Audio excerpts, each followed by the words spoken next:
অৰুণোদয় আঁচনিৰ গুৰুত্বপূৰ্ণ আপডেট লৈ আহিছোঁ। সেইটো আপডেট হ'ল যিসকলৰ একাউণ্টত অৰুণোদয় আঁচনি পৰিছে 7 অক্টোবৰত সোমোৱা নাই। আজিৰ পৰা কিন্তু সেইসকলৰ একাউণ্টত অৰুণোদয় আঁচনি পইচা সোমোৱা আৰম্ভ হৈ গ'ল। এতিয়া যদি আপোনালোকৰ একাউণ্টত 7 অক্টোবৰত অৰুণোদয় আঁচনি পইচা সোমোৱা নাই, এতিয়া আপোনালোকৰ একাউণ্টত অৰুণোদয় আঁচনি পইচা সোমাইছে নে সোমোৱা নাই, বা আপোনালোকে কি কৰিলে আপোনালোকৰ একাউণ্টত অৰুণোদয় আঁচনি পইচা সোমাব, মই আজি এইটো ভিডিঅ'ত আপোনালোকক অৰুণোদয় আঁচনিৰ সম্পূৰ্ণ প্ৰচেছ জনাই দি আছোঁ। যদি আপোনালোকে এইবাৰ অৰুণোদয় আঁচনি 3.0ত নতুনকৈ আবেদন কৰিছে, অথবা যদি আপোনালোকে অৰুণোদয় আঁচনিৰ পইচা আগৰ পৰা প্ৰতি মাহে লাভ কৰি আছিল, যদি আপোনালোকৰ একাউণ্টত 7 অক্টোবৰত অৰুণোদয় আঁচনিৰ পইচা সোমোৱা নাই, আজিৰ পৰা কোনসকলৰ একাউণ্টত অৰুণোদয় আঁচনি পইচা সোমোৱা আৰম্ভ হৈ গ'ল, সম্পূৰ্ণ প্ৰচেছ জনাই দি আছোঁ। আপোনালোকে জানিবলৈ হ'লে ভিডিঅ'টো সম্পূৰ্ণকৈ চাই ল'ব, স্কিপ নকৰাকৈ।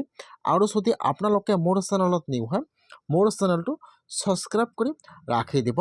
যিসকলে এইখন চিঠি লাভ কৰিছিল মুখ্যমন্ত্ৰীৰ, সেইসকলৰ একাউণ্টত 7 অক্টোবৰত অৰুণোদয় আঁচনি পইচা সোমোৱা নাই। যিসকলে মুখ্যমন্ত্ৰীৰ চিঠিখন লাভ কৰিছে অৰুণোদয় আঁচনিৰ, সেইসকলৰ একাউণ্টত কিন্তু কিছুমানৰ একাউণ্টত 7 অক্টোবৰত অৰুণোদয় আঁচনি পইচা সোমোৱা নাই। যিসকলৰ একাউণ্টত 7 অক্টোবৰত অৰুণোদয় আঁচনি পইচা সোমোৱা নাই, এতিয়া কিন্তু সেইসকলৰ একাউণ্টত আজিৰ পৰা অৰুণোদয় আঁচনি পইচা সোমোৱা আৰম্ভ হৈ গ'ল। যিসকলে চিঠিখন লাভ কৰিছিল 7 অক্টোবৰত অৰুণোদয় আঁচনি পইচা সোমোৱা নাই, আজি কিন্তু সকলোৰে একাউণ্টত অৰুণোদয় আঁচনি পইচা সোমাই গ'ল। এইটো হৈছে যিসকলে চিঠিখন লাভ কৰিছে অৰুণোদয় আঁচনি পইচা লাভ কৰা নাই, সেইসকলৰ একাউণ্টত আজি অৰুণোদয় আঁচনি পইচা সোমাই গ'ল।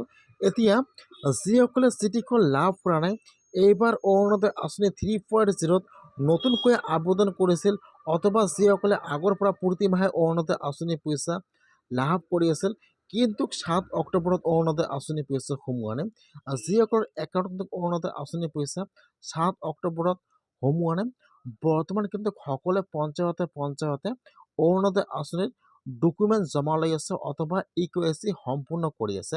যিসকলে অৰুণোদয় আঁচনি পোৱাৰ যোগ্য হয়, বা 7 অক্টোবৰত অৰুণোদয় আঁচনিৰ পইচাটো লাভ কৰা নাই আৰু চিঠিখনো লাভ কৰা নাই, বৰ্তমান কিন্তু সকলো পঞ্চায়তে ডকুমেণ্ট জমা লৈ আছে।